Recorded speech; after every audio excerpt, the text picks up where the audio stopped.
I think there's a moment of Googling everyone on my panel and I was like, cool, this is the standard. I was with you and you were fangirling. It's not even I was like, yeah. We're not only good at humor, we're good at so many other things. We just need to break some of our own patterns. What I find interesting is PR can also be out of home. They can be two things, just like data and tech. You can have data and tech, but you can also have a good idea, and they can live in multiple worlds. The work that really rose to the top was things that took a simple narrative and told it in a refreshing way, using craft as a way to elevate the idea. They've all got to facilitate a story. They've all got to facilitate something that makes you feel something at the end of the day. This is Talking in Creative Circles, the official podcast of the Creative Circle, the voice of South Africa's advertising industry, in partnership with Kagiso Media Radio. Somehow we found ourselves in the middle of the year and it's deep into global award season. As we record this episode, the rosé is being chilled in Cannes for the Lions. So it's a good time for us to check in on what's winning and how we feel about how South Africa is showing up. My name is Carl Willoughby. I'm the Chief Creative Officer of TBWA and Lascaris, and I'm the current Chair of Creative Circle. And today I'll be your host again. With me today, I have Pete Little, CCO of Publicis Groupe Africa, Naledi Manama, an independent group head, art director, and Suhana Gordhan, CCO of LoveSong. Morning, everyone. Morning. Morning. Hello, morning. So we were all lucky to be part of the One Show juries, and it's always an interesting experience. It was in the Dominican Republic. Some of us managed to get there. Sorry, Suhana, I can see your upside down smiley face. But can we start by sharing which panels you were on and some thoughts on what you saw? Pete. Thanks, Carl. It's the first year I've actually judged one show, which was super exciting. Really enjoyed the experience. And PR, how many entries did you guys have? If you consider the volume of work and some of the stuff you're going through now, how did it feel? I would say compared to local shows, the volume is just not a small amount. Let's just put it that way.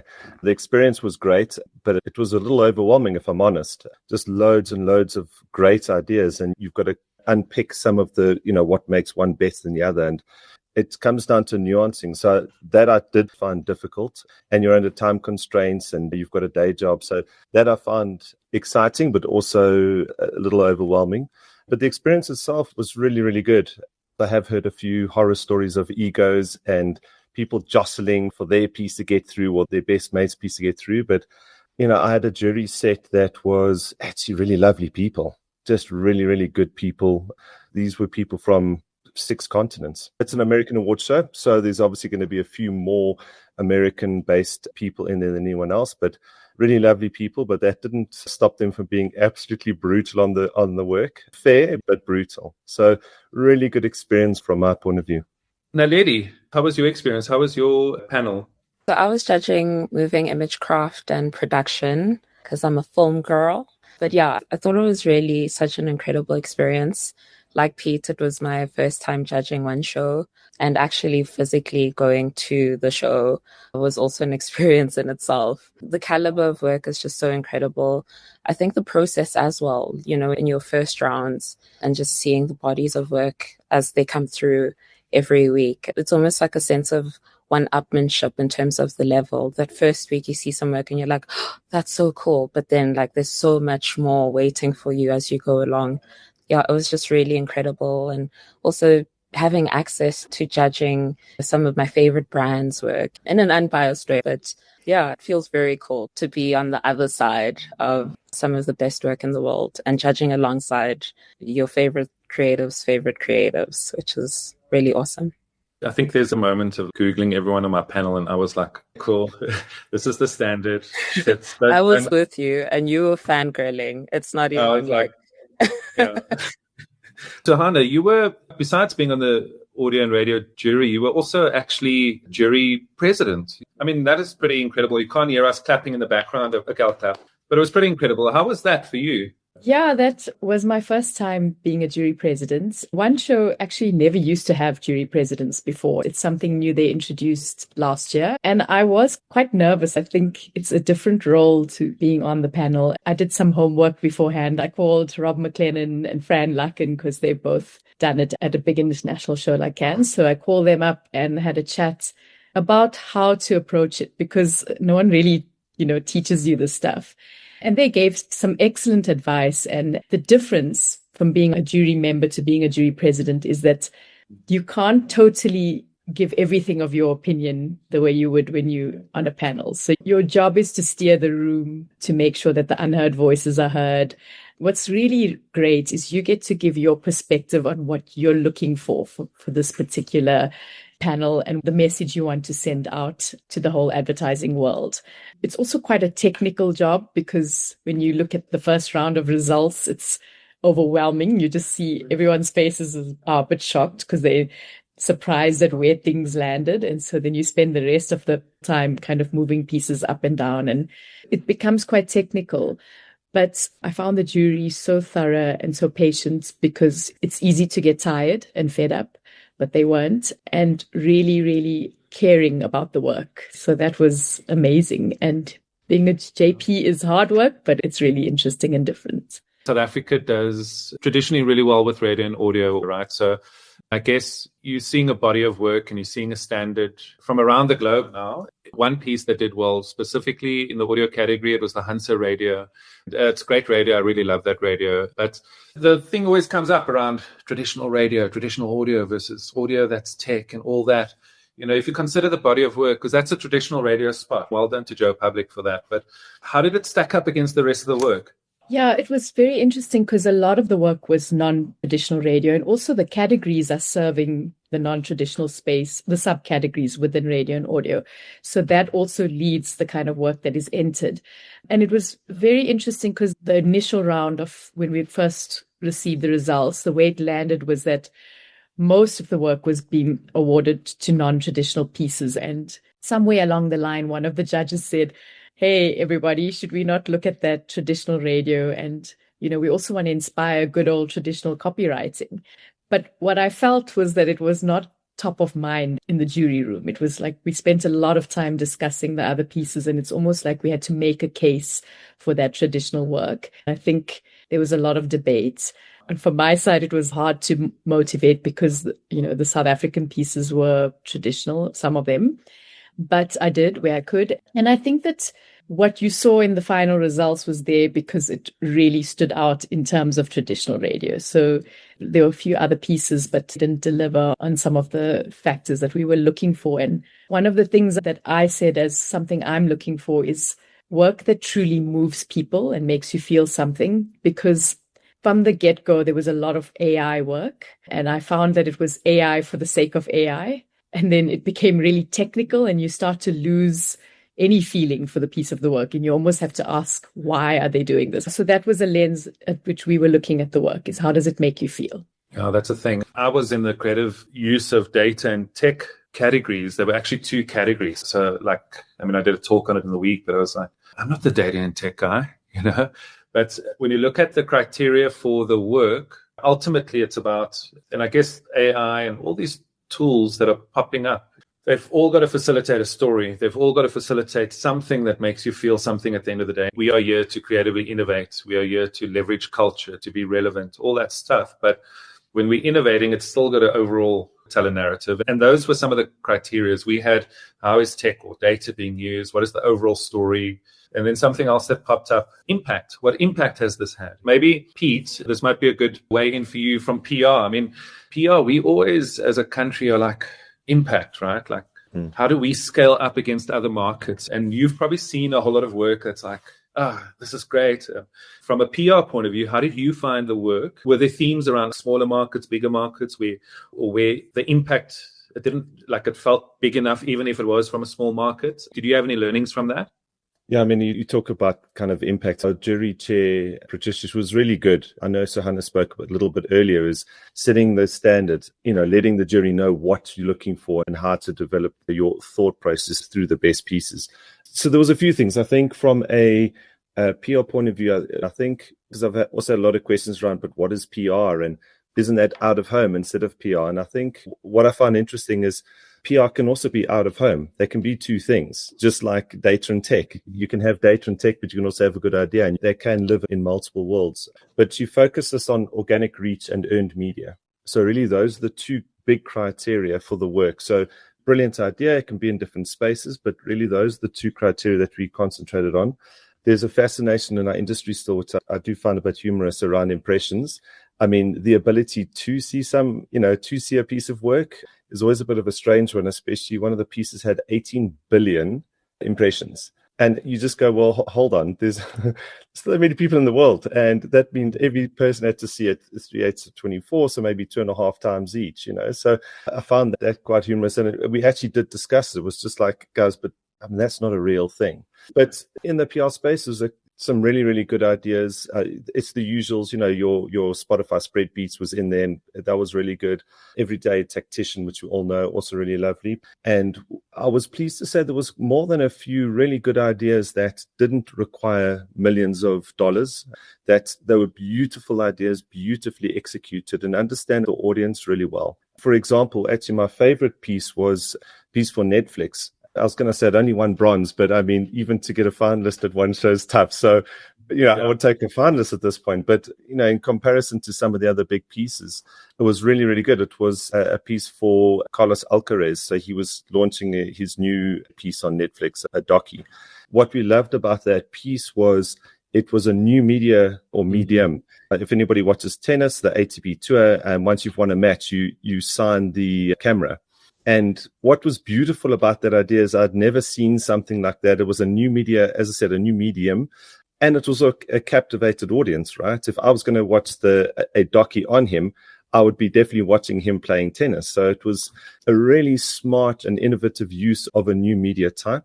And for those who haven't seen it, I really suggest go and watch it. As I said, that I only won bronze, but a piece that really inspired a lot of people in the room. So sometimes for me, the best ideas aren't going to win the golds. That's just how it is. You can have something in the room, somebody will say something and then suddenly it was silver, now it's bronze. So the difference between a bronze, silver and gold is so close. I always used to think, that's a bronze idea or that's a gold or a silver idea. Actually, all of them are gold ideas. How well executed and how well detailed they've put their case study together and their arguments and all of those things makes it a bronze or a gold, in this case, best of show. So it's the finer details that actually blew my mind and the discussions in the room. Yeah, I mean, that only got a bronze. I think that did pretty well last year at Cannes, from what I remember. And I know those things aren't supposed to influence you, but I thought that was a great piece.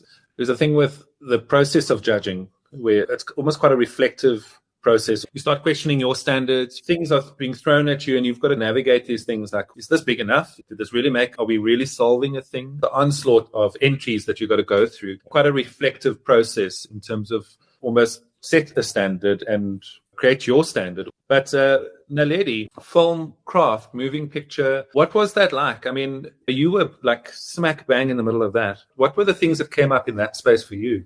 So it was quite interesting in how broad it was. I mean, film crafts is already such a broad category, but the subcategories, kind of went into the finer details from, your more traditional aspects of like direction and editing and cinematography, but then starts bringing in elements of tech and AI and, the categories like that existed. But what I did find was the more techie pieces, other than spread beats, weren't that great. It just felt like using AI for AI's sake. And I think there's a lot of strides that still need to be made in terms of moving, I guess, globally the industry forward in terms of just fine-tuning film crafts from that perspective. I think a lot of the really good pieces that rose to the top were your story, your very simple narrative told really well and crafted incredibly. But I think the work that really rose to the top was the things that took a simple narrative and told it in a refreshing way, using craft as a way to elevate the idea.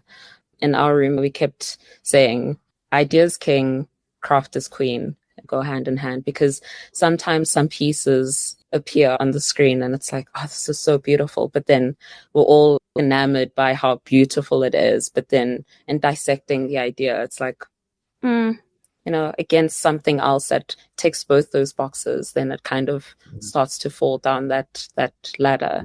We were all basically just itching for interesting concepts, thoughts, and then just elevating those thoughts with really incredible craft. Oh, that's cool. I mean, there was a comment with Ad of the Year last year around our film and our film winners, and not comment, observation, is that the work that's winning from a film point of view in South Africa is work that feels big budget, big production, big polish, big story, mostly big track from a South African point of view, which is interesting for like, feels like we not necessarily the country with the biggest budgets, right? Like we're not balling in that space, but that's what we're kind of celebrating locally. Your experience in terms of the film craft category, if you consider budget, the comment that was made to me specifically was, it doesn't feel like we can take small moments and make them feel big. If you consider a moment or a piece of film, like, I don't know if you recall P&G, The Talk, with the mom and the daughter, you know, brushing her hair. And it was, I mean, even talking about that piece gives me goosebumps because of the fact that it had to be an ad. That was something small that was just well done. The body of work that you saw, would you say that were they all big? Were they small? Was it a whole range? Was it just culturally relevant stories? What things did you see in the film space? Because we still push a lot of film, right, as a country. So what did you pick up in the film category? So in the film category, it was actually quite a big array of the spectrum was quite wide. There were the really high, like big budget pieces and then some really small moments. One of the pieces that won gold is Testro, which is a stop frame animation with little animals across Australia that's voiced by the same dude who made the characters. He made the sets and voiced some of these characters. Very simple, small production. But, you know, I think, again, it's like the idea was the thing that just pushed this work to the top. And all those small considerations that were made in the production of the pieces. And then you have like some work from the Middle East, for instance, and the European work where, again, like in the room, someone would be like a producer to ECD is like, oh, who directed that? And they'd say, let's say like Spike Jones. And they're like, oh, I want to use him. And I'm like, I don't know. That's not really in our universe here. And, you know, just to speak to the budget conversation, also another hilarious one is there's actually a low budget category.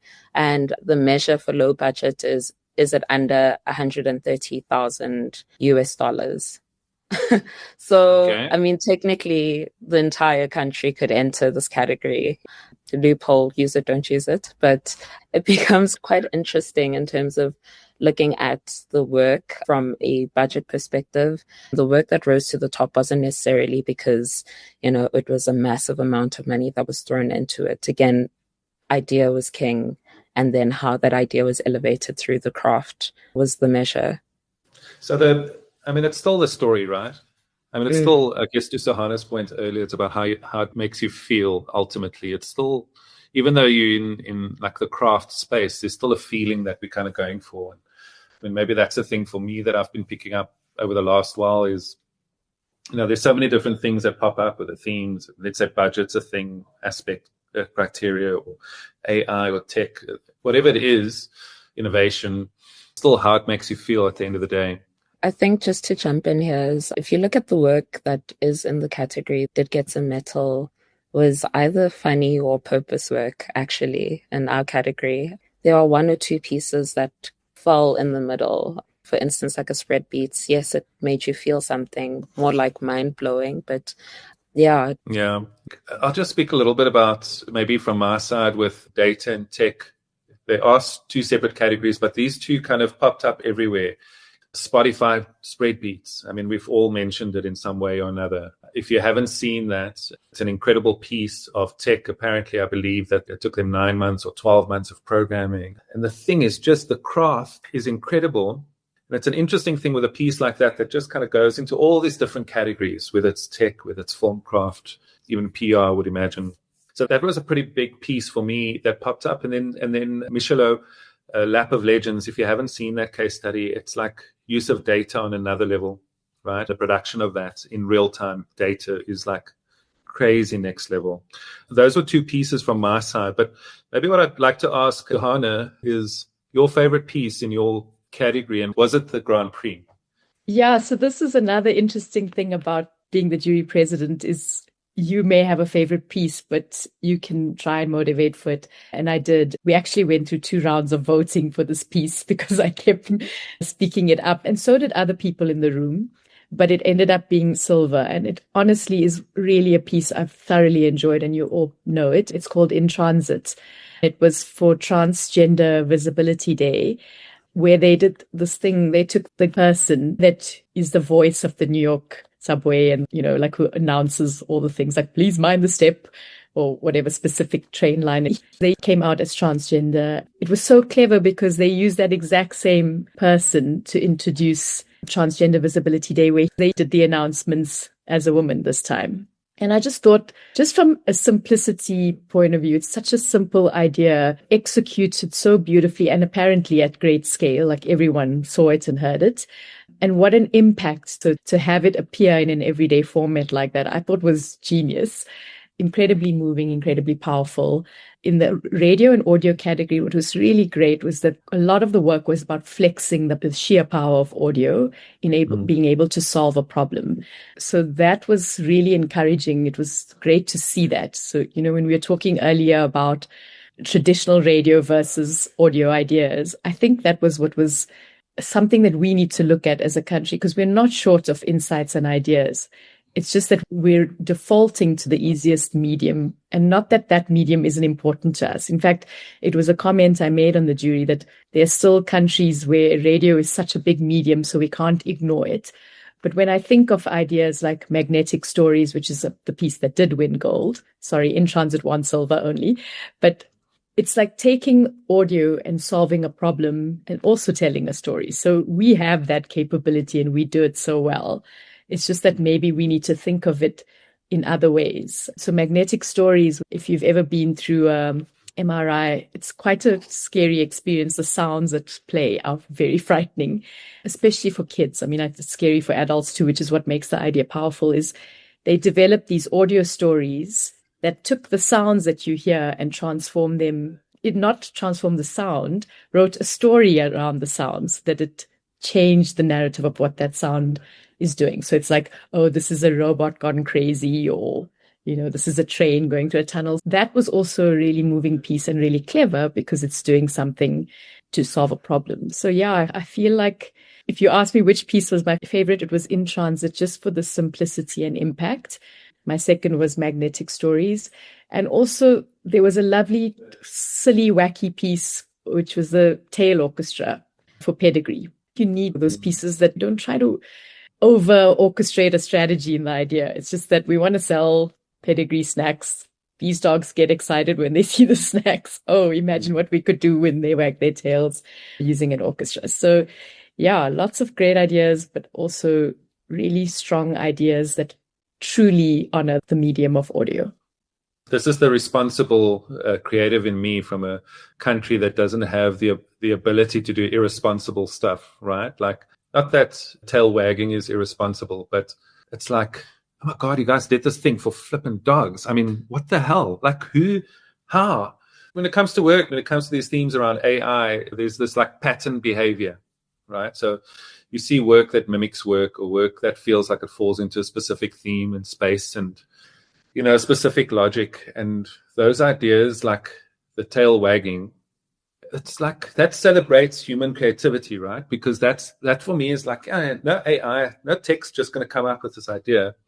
You need those things that feel crazy, because you will go through things. Those ideas that are just so crazy, and they are the things that really stand out for me, besides the stuff that's like purpose and real and responsible, But Pete, you've spoken about your favorite piece, right? Like, maybe for South Africa, what do you think we need to do to up our PR game?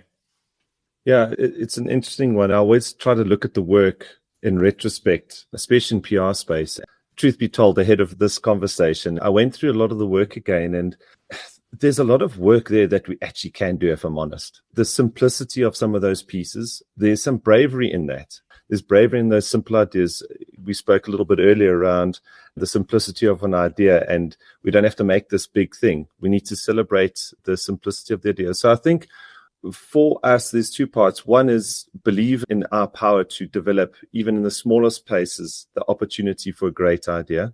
And then I would just say the craft, guilty of it as long as we're all South Africans. Advertising is a space where we're always under pressure to get things out and get it done quickly and move on. For those who've built case studies, if you haven't done about 6 or 7 rounds at least, it's not there yet. I would try and encourage us all to have those conversations with our clients to go, if we think and we know how much time it takes to build out a case study and how many iterations we go through, we've got to ask ourselves the same question. Are we doing the same for the ideas? Yeah. Because I think we move through the ideas so quickly and get it out, and there's a deadline and we move and move and move. But I think just sitting with the idea and exploring different ways of doing it, we should spend the same amount of time on that as the case study. Fair enough. Naledi, film, what do you think we need to do better to up our game? I'm going to echo Pete's sentiment. I think the consistent thing throughout all these pieces, because they do submit a craft case study, and I think the thing that really stood out to me, and I think we would have little chats in between about how's it going, and I'm just like, they have time. They have so much time to make the stuff.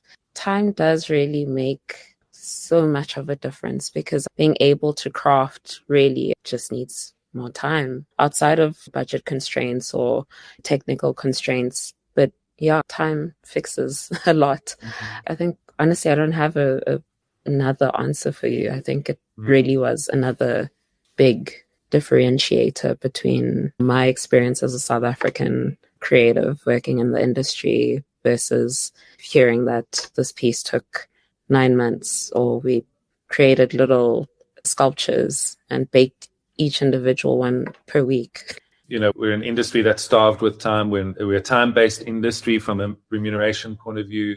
So we're always kind of swimming uphill and carving out our own time. So it's always this kind of juggling thing, So, but Pete, just on the case study, there was a thing I said to some of the guys here around building case studies that, when you go through film, you think, okay, cool, you're going to have 2 offlines or 3 offlines, and you go into the online and then you're done, finished, cool. But I'm like, no, we're going to have 100 offlines. You've got to get your head into that, because often I've seen it with some of the creatives who are maybe fresher, newer to the case study building space. And it's like, okay, cool, this is my script and this is the thing. And now we're done. It's an interesting thing, because I'm judging Can lucky to do the direct category, which will be consuming my whole weekend. You'll see versions of case studies that change from one show to the next, because people are constantly optimizing. There's a thing of like, this didn't resonate, or this is the feedback. And it's like, there's this obsession with the detail that makes and bulletproofs your case study. And I guess as a country, I'll kind of use this as a way to close off this podcast, is that we've got great ideas. We need to package them maybe better in some parts, right? As a country, I think we could all do with that. We've got, if you consider the PR aspect, we impact and scale. How do we drive that more? Like you were saying, how do we make sure that our work has more, not just, I'll call it vanity metrics, as opposed to the metrics that count, organic reach, earned media, and so on. We're always doing film. We constantly making TV ads. And I think South Africa is known to be good in this space, right? Like, even considering the low budget norm, but we tend to do well in this space. And I think it'll be interesting for us to put even better ideas on the table. We are good at crafting. I think we should be doing well in that space. And then just with radio and audio, I think it's interesting because we're a country that writes well with its locally relevant work. I don't know if we're celebrating as much of that. We had one piece that did well at the show that followed one show, which was D&AD. I won't get into that now, but it was a radio piece. It was local and it did well. And it proves that we're still in that space as a country. But how do we take the radio and audio category further, as opposed to just relying on our craft in writing, be it writing in language or writing with insight? Can I add something on that? Like, apart from just I believe what we've said is true. We have all the talent, all the ability. I don't think we're short on that. We have all the insights. But maybe the other thing we need is to take the journey with the clients and with the strategists is the problems we solve need to be more interesting. Yeah. And that sounds like a weird thing to say. I don't mean to construct a problem or out of nowhere, but to interrogate the problem we have to solve instead of making it a generic, because every brand generally has, if you think of the fast food chicken brands, right? They all have the same problem to solve. How do we get a better problem or a deeper problem that then invites a solution that's more unusual. And I think that's what I'm also finding interesting in some of the work we saw. Like I look at spread beats and I go, oh, that's so interesting. It's so niche almost. It's like, oh, we need to talk to the media guys and they only deal in spreadsheets and they don't believe we do music videos. So it's quite a niche problem. But when you look at it and look at the impact and how it was done, it was beautiful. So I think the journey goes hand in hand with our partners to help us get to better solves. No, it's a really good point. We see it with all these different categories and different shows. Like everyone has a part to play, right? So I think what you're highlighting is because I was going to say there's also this level of taste, right? In the communication world where we go, if I may, where we go, oh, do people care about this? If you go back to the purpose or the intention behind communication, it's to communicate something that connects with an audience. And unfortunately, and this is me getting on my little high horse for a second, is unfortunately, we don't see the world as it is. We see it as we are. And so when we apply that to communication and the problems and the solutions that we're putting on the table for our audience, our target market, we think sometimes that, oh, this will resonate. And sometimes there's this thing of like, we got to be relevant. We got to connect. And I'm not speaking about purpose. I'm just saying that if I'm selling soup, communicate it to the audience in a way that they would appreciate it and make an impression on them. Not impressions, Pete. But I think if we can do that, that's the purpose of what we're meant to do in communication. Awards kind of help us set a standard, but awards also, it's like research on what's happening in the market and what's connecting and what's resonating. And I think sometimes we get lost in this. We think this is what works. But actually, strategically, if we have the research, no, this doesn't work. And if we can communicate that authentically to that audience, we should have work that resonates and is successful. We lose sight of that, and that helps drive a standard that isn't necessarily the standard that we really can achieve or really can set. I'm off my high horse. I think we're about to run out of time. And I know Cannes is coming up. That's going to be another set of anxiety levels for everyone in the creative industry and clients and so on. Are there any last thoughts from anyone? I'll give you one, just because it was something you were speaking about earlier. And it's not a name and shame, but it's just really interesting. One of the pieces, just talking about the work again, there was a piece for Console. No, it's not Console Glass. It's a manufacturer that manufactures equipment, in this case, washing machines. So for everybody out there, we're not berating you for not making great case studies. This is just an example of it happens everywhere. I saw this piece and I was like, wow, this is such a really smart piece. They were sponsoring a football jersey, and in Brazil, they've got lots of sponsors. So they were going to sponsor it. The idea was they put it in the washing machine, you take it out. There was no sponsorship, including their own. So it was the first time a team had a jersey with not like branding everywhere. But I loved it so much. And I thought, let me go and search for it. And the case study that I found was the original case study. It was okay. Let me just say it was okay. And it just blew my mind to go, this was the same piece, just told completely differently. So I've got a little talk that I'm doing. You just compare the two, and it just shows you the power of storytelling. So I know we were talking about we're such good storytellers. Like let's apply that storytelling and narrative to our case studies in the same way.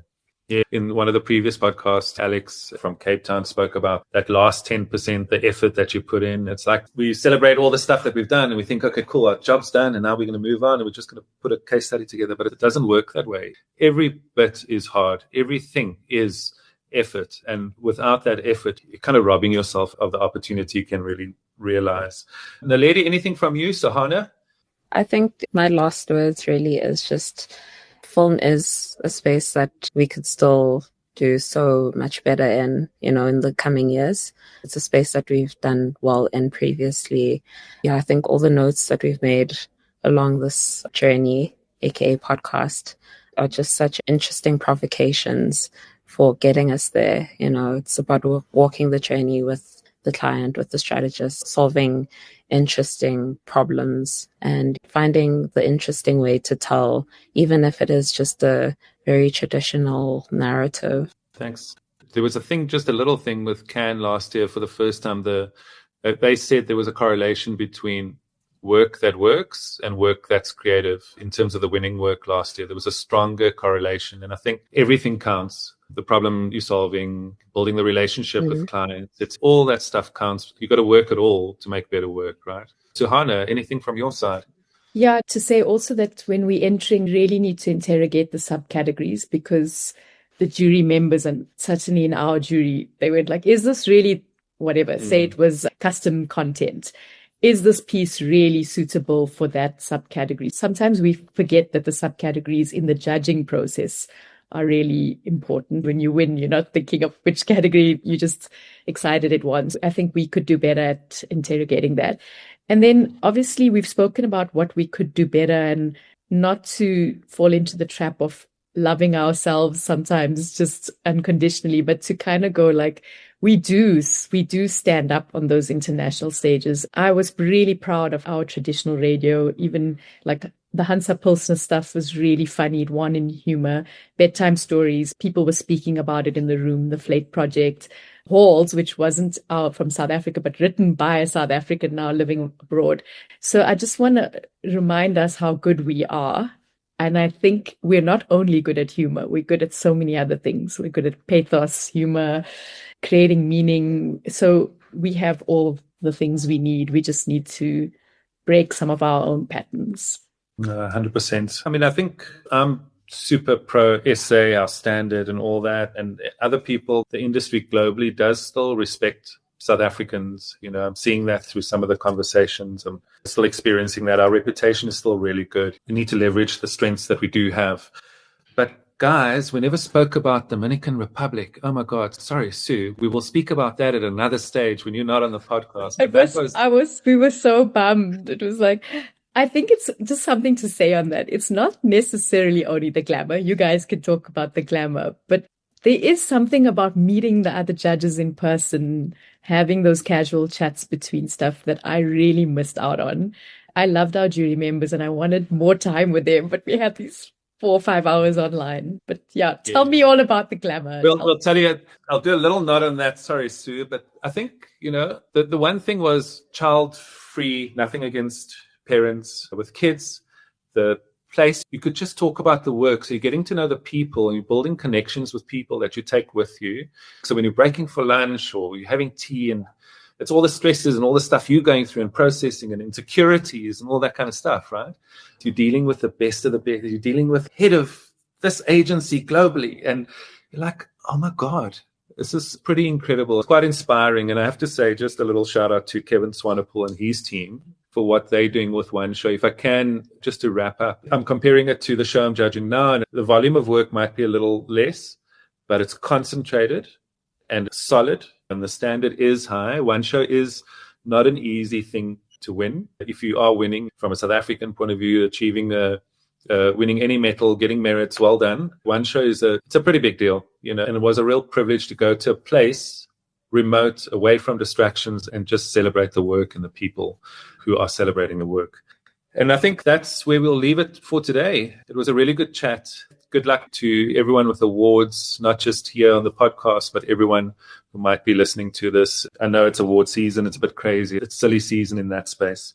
Just wanted to say thanks to Pete, to Suhana, to Naledi for giving up your time today and for making it to the podcast. Thank you. Thank you. Thanks, everybody. Thanks, everyone. Goodbye for now. Talking in Creative Circles is available wherever you get your podcasts.